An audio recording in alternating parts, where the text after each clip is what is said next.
And hello guys, and welcome back to my YouTube channel mga kapatid. Welcome back sa One Talk PH. At ito na nga po ang pinaka-latest na balita na aking nasagap ngayong araw mga kababayan. Pero bago tayo magsimula mga kapatid, disclaimer lang po sa lahat, no? Lahat po ng aking sasabihin at opinion na ibibigay dito sa mismong video na ito mga kababayan ay personal ko lamang po yung opinion at hindi po yan sumasalamin mga kapatid sa opinion ng ating mga eksperto. Based lang po yan mga kababayan sa aking assessment dito sa video na ating bibigyan ng reaction ngayon at opinion ngayong araw na ito. Pero bago ang lahat mga kapatid, huwag kalimutang mag-subscribe at paki-like ang ating video para i-share pa ni YouTube sa iba pang hindi pa nakakapanood. So ito na nga guys, no?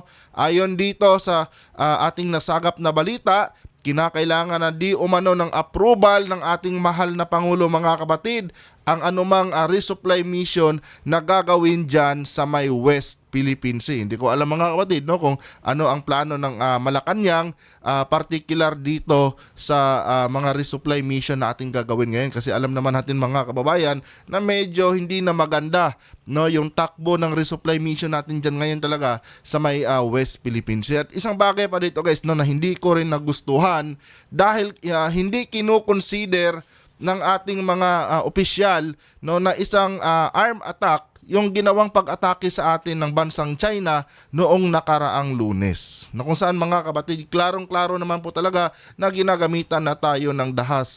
And ito guys, panoorin muna natin ang bidyong ito at bigyan natin ito ng opinion at reaction. Kailangan na muna ng basbas ni Pangulong Bongbong Marcos bago i-anunsyo ang mga susunod na rotation at resupply mission ng Pilipinas sa Ayungin Shoal. Okay. Sinigundahan naman ng Philippine Coast Guard ang sinabi ng Malacanang na hindi maituturing na armed attack ang pinakahuling panghaharas ng China. Hindi matuturing na arm attack, may mga palakol na nga eh. May mga kutsilyo na nga eh. Tapos hindi pa matuturing na arm attack mga kapatid. Tuloy. Sa frontline ng balitang yan, si Brian Basa.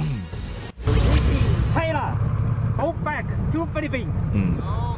China. It's not China. This is not China. This is the Philippines. Kudos dito, no? Matatapang talaga eh. No, go to China. It's not China. This is not China. This is the Philippines. This is China, go back to Philippines.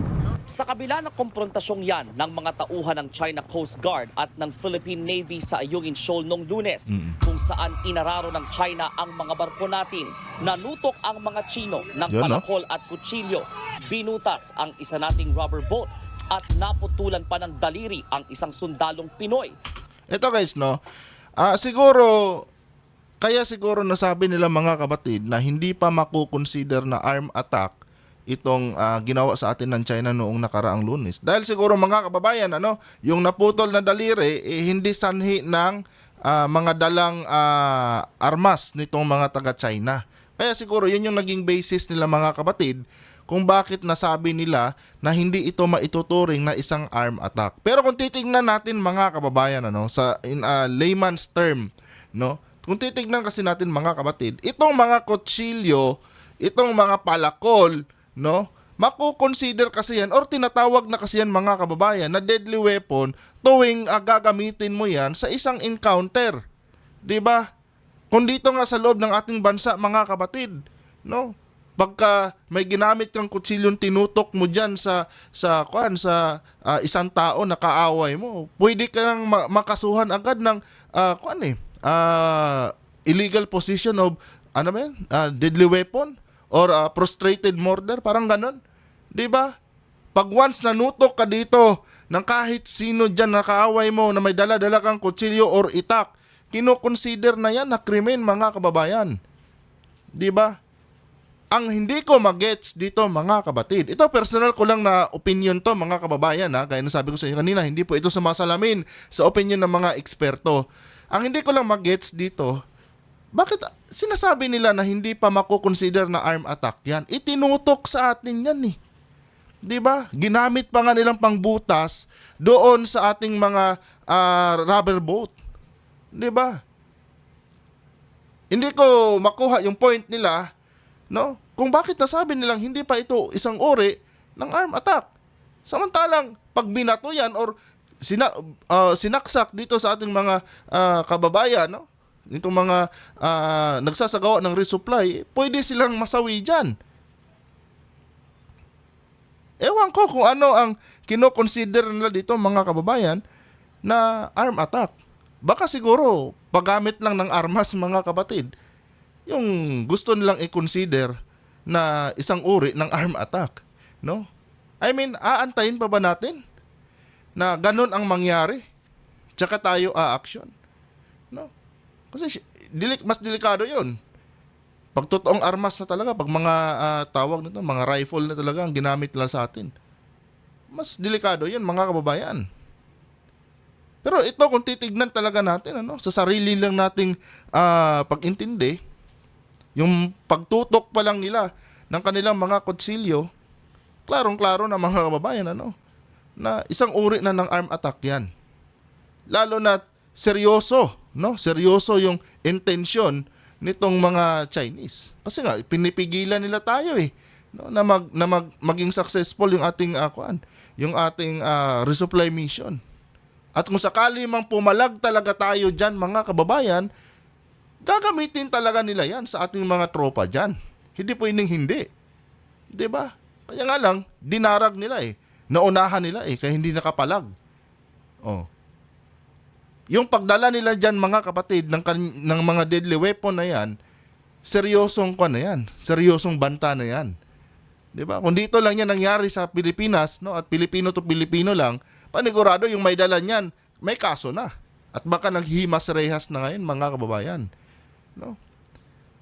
Ang gusto kong sabihin dito, dapat kung ano yung ina-apply natin ditong mga bata sa kalupaan, dapat i-apply din natin dyan sa katubigan kasi parehas lang yan Iba nga lang yung nagtutok sa atin kasi mga foreigner yan. Pero dapat mas nagiging tayo dyan nagiging sensitive tayo dyan dahil hindi natin kalahi yan Pero hindi ko maintindihan kung bakit yung judgment nila, hindi nila tinuturing ito na arm attack. Kasi ito, pang-aatake na talaga to mga kababayan. Seryoso na yan. At kung nagkataon lang na malakas ang loob ng ating tropa dyan at pumalag, talagang magkakatudasan sila dyan mga kapatid. Yan talaga ang sigurado dyan. Kaya nga lang, naunahan sila, hindi sila nakapalag. Yun nga lang, may naputulan pa ng daliri. Diba? Ewan ko. Ang bakit ganito yung kanilang mga babayan. Dito ako na medyo naaasar Ayan yung ikuan niya na arm attack.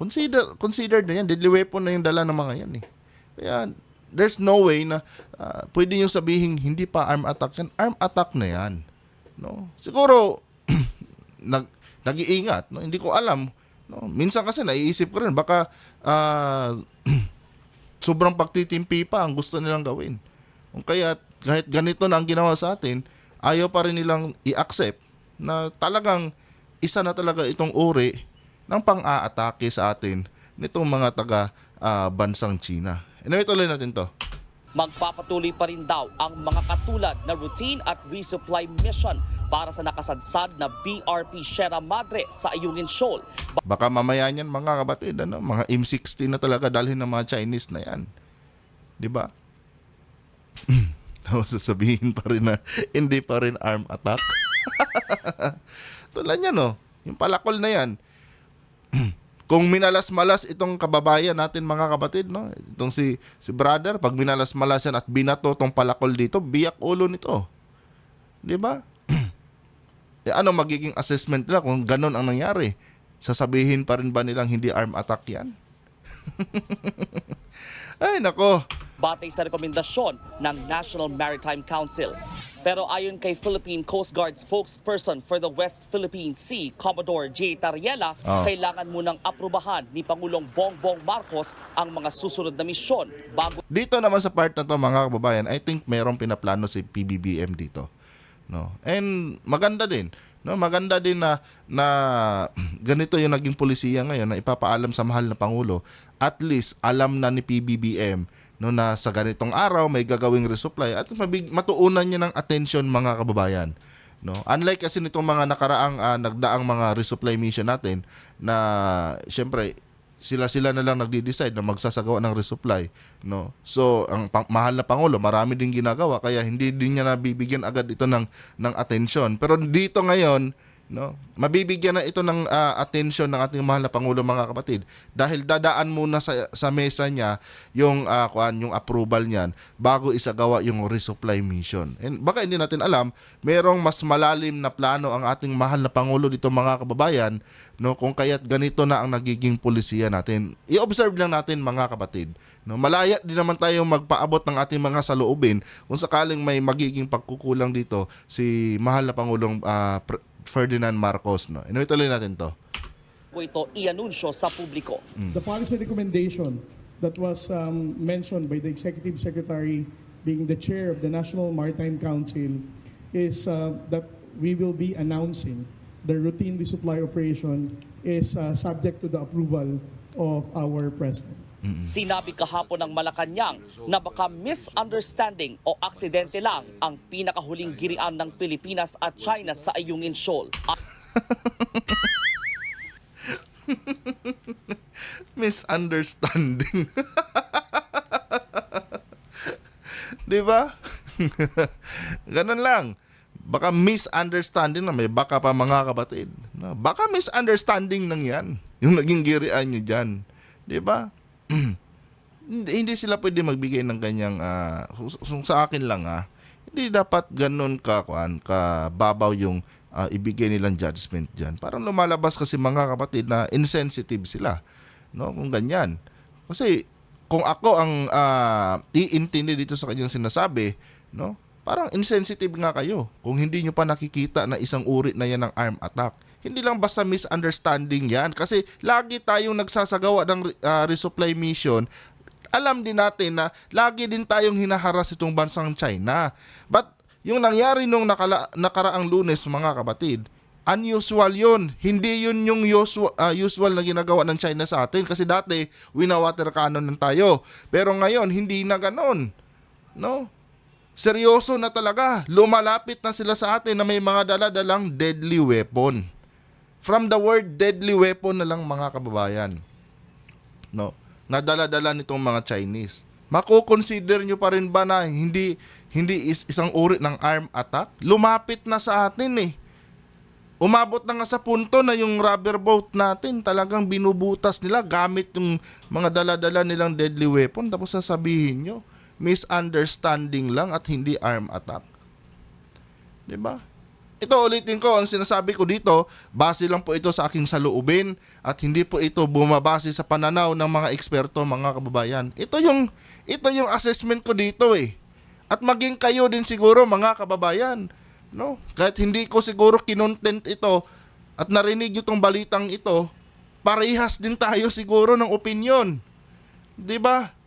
Na ito'y isang uri na talaga ng arm attack, mga kapatid. Kahit grade 1 siguro.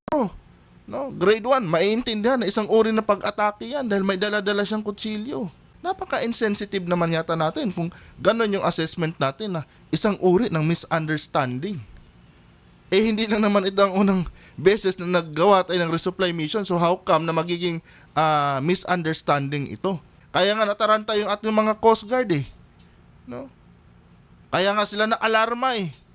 Dahil doon sa dala-dalang mga deadly weapon na yan, tapos sasabihin nyo na isang misunderstanding lang yun at hindi yun isang uri ng arm attack. Mali naman po yun. Mali naman po yata yun, Your Honor. Diba? Tuloy natin. Our President. Sinabi kahapon ng Malacanang na baka misunderstanding o aksidente lang ang pinakahuling girian ng Pilipinas at China sa Ayungin Shoal. Ayon kay Executive Secretary Lucas Bersamin, hindi ito maituturing na armed attack. Sinegundahan din yan ni Tariela. Let me also emphasize, although we would like to emphasize na ito ay isang harangan lang ng resupply operation.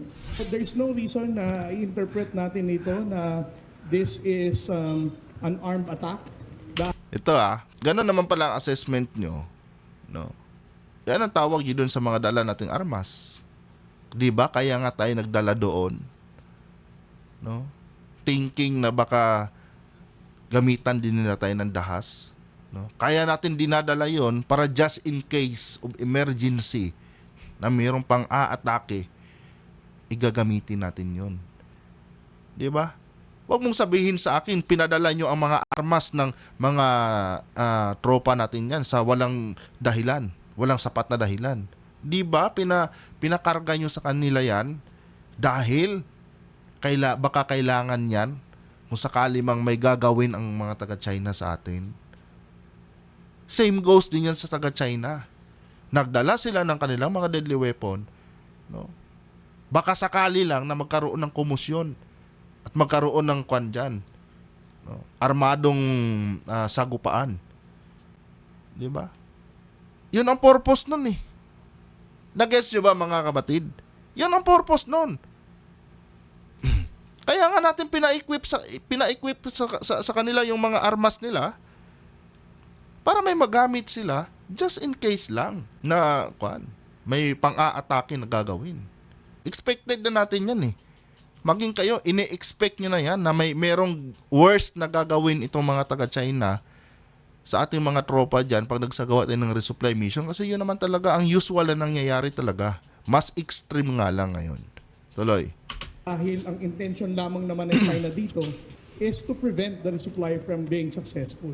Wala naman talagang intensyon na sabihin nating harapan na makipagsakitan or gamitin yung axe, kutsilyo para makipagbuno sa ating mga kasundaluhan. No?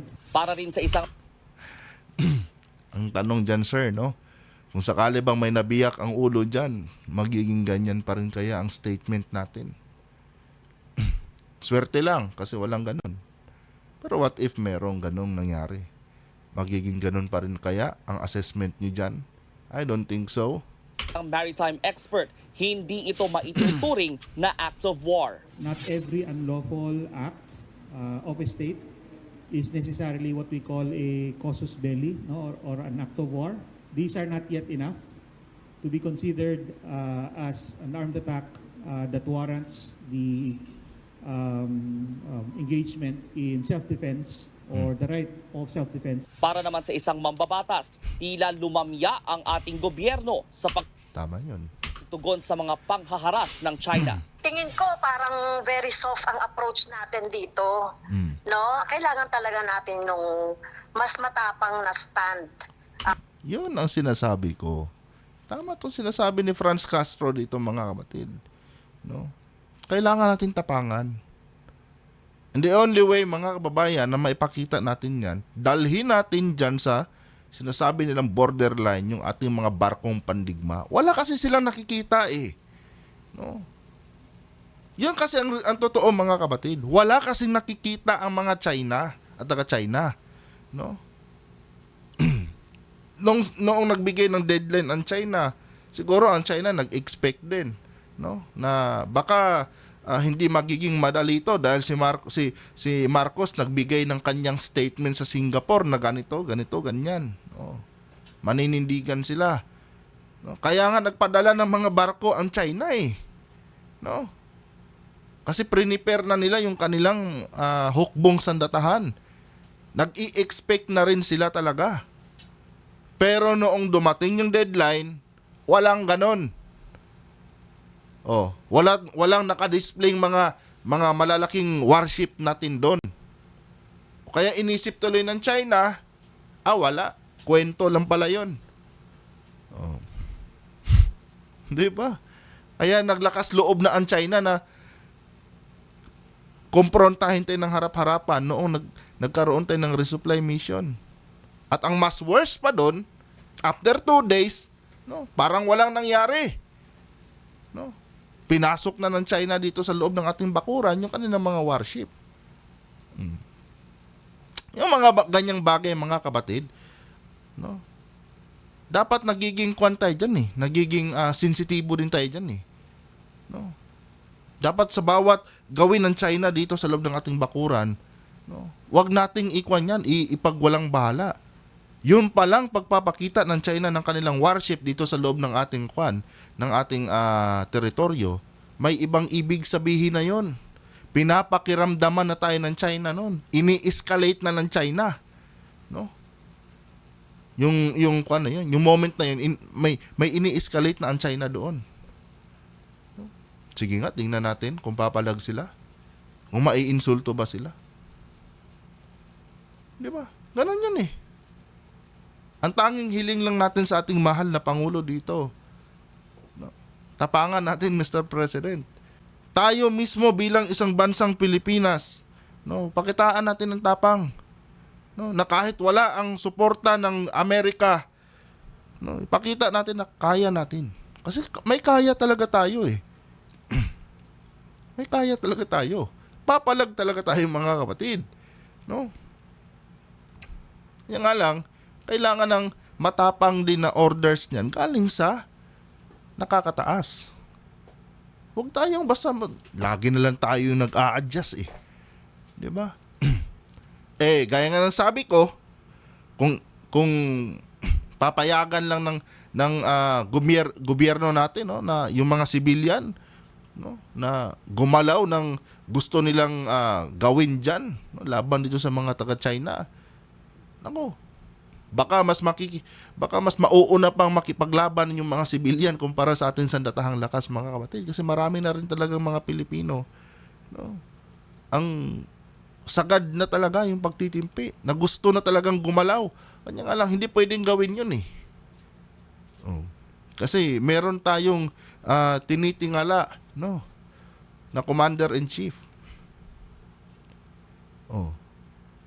Pero kung sasabihin ni President BBM na, sige, malaya kayong gawin kung anong gawin nyo dyan, baka naubos na yung mga inchik dyan sa may West Philippine Sea. Ang dami talaga magbubulunter, mga kababayan. Yung mga, lalo na itong mga mangingisda, no? Bigyan mo lang ng armas yan, naku, susugod yan doon. Nga lang, hindi natin pwedeng gawin yun eh. hindi kasi tayo ganon. No? Lagi tayong sumusunod sa nakakataas sa atin, sa ating Commander-in-Chief. Kaya sana, hiling lang din natin sa ating mahal na Pangulo, tapangan muna natin. No, lagyan natin ng tapang. No. Ngayon, pag hindi na talaga kaya, na parang lugi tayo, tsaka natin i-invoke yung ating Mutual Defense Treaty sa bansang Amerika. Kasi nagdidepende lang din naman ang Amerika sa atin eh. No? Gaya yung sabi ko sa iyo noon, isang ganon lang yan ni BBM, mga kapatid. Isang pitik lang ni BBM yan sa bansang Amerika. No?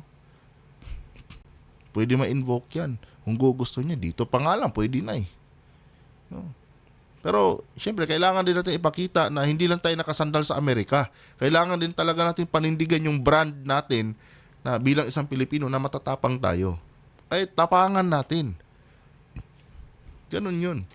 Ilatag natin yung mga sandatahang lakas natin dyan, yung mga barako natin dyan. Ilatag natin dyan. Kasi sa analyzation ko lang, mai-intimidate talaga ang bansang China pag may nakikita na sila dyan na mga natin. No? Ng mga barkong pandigma. Yun talaga yun eh. Kaya nga lang yung nagbigay ng deadline ng China, nag-expect sila na may medyo hindi magiging madali yung pag-implement nila ng kanilang batas ito sa loob ng ating bakuran, kaya nagdala sila ng napakaraming barko. No? Inabang na nila lahat. Nung dumating sila, iba yung ini-expect nila, iba yung realidad na dinatna nila. Wala tayong ganon. Kaya mas lalong lumaki yung ulo nila. Ganon po yun, mga kababayan. Tuloy. Mas matapang na move dito. Pero yung ginawa nilang aggressiveness na yun, attack na yun sa atin, ano? Tama. Parang naghahamon na sila ng Gera. parang naghahamon na sila ng gera. Yung mga kutsilyo, yung mga papatay yan eh. Di ba? May intention talagang kill. Tama. Tama talaga. No, sakto. Tama si Franz Castro, mga kapatid. May intention talaga sila. Kanya nga lang, inisip din ng mga taga-China, hindi pa bumubuno to Ganito ganyan. No? Pero pag bumuno tayo noon, yung palakol na yon doon, na pinapakita nila kanina, baka binato na agad yun doon sa isang sundalo natin.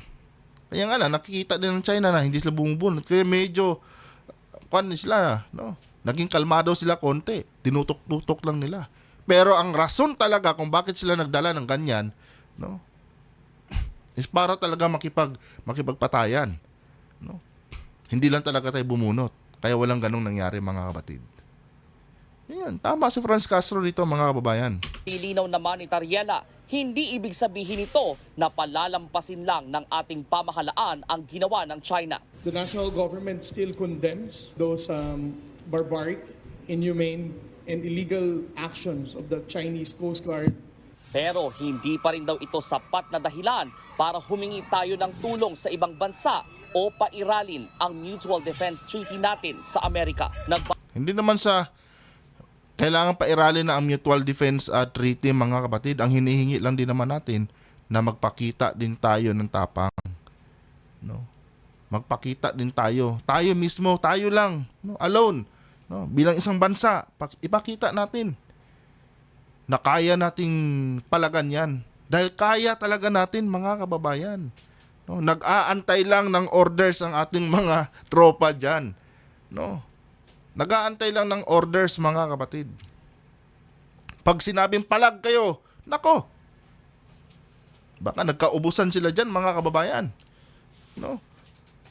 Ilalo na, ang dala-dala lang nila is mga, pero ito di ako sure kung talagang mga deadly weapon lang ang dala nila. No? Panigurado niyan, may mga armas din dala yan, mga kababayan. Yun lang ang pinakita nila. Pero kung may orders lang na, sige, pag hinaras kayo, palagan nyo. Baka nagkaubusan dyan. Panigurado yan, ubos lahat ng Chinese na yan. Kasi nasa atin lahat ng advantage ng time na yan eh. Meron tayong, yung iba natin tropa, nasa taas ng barko eh. Diba? Sana magpakita tayo ng tapang next time. No? At wag na talagang maulit to, mga kapatid. No? Nakakababa ng moral. Diba? Imaginein mo, pinagtatawanan tayo ng buong China dito. Oh. Kawawa yung mga OFW natin doon sa China. No. May psychological effect, yung tama ba yung term ko? Parang ganon, no? May psychological effect 'yan. No. At lalong bababa ang pagtingin ng mga inchik sa atin 'yan. Dahil nakikita nila yung gobyerno nyo nga doon yung sandatahang lakas nyo nga hindi nga pumapalag eh. No? Nakakababa ng moral 'yan. Kaya wag na talaga nating ulitin 'to. 'Di ba? Yun lang ang hiling natin sa ating mahal na Pangulo. Naniniwala tayo sa ating mahal na Pangulo, buo yung kumpiyansa natin. 'Di ba? Ang hinihiling lang naman natin dito, pakitaan natin ng tapang na kahit wala yung bansang Amerika, makita nila na pumapalag talaga ang bansang Pilipinas. Yun lang po yun, mga kapatid. Anyway guys, hanggang dito lang itong video na ito. Huwag kalimutan mag-subscribe at pakilike ang ating video para i-share pa ni YouTube sa iba pang hindi pa nakakapanood. Hanggang dito na lang. Adios.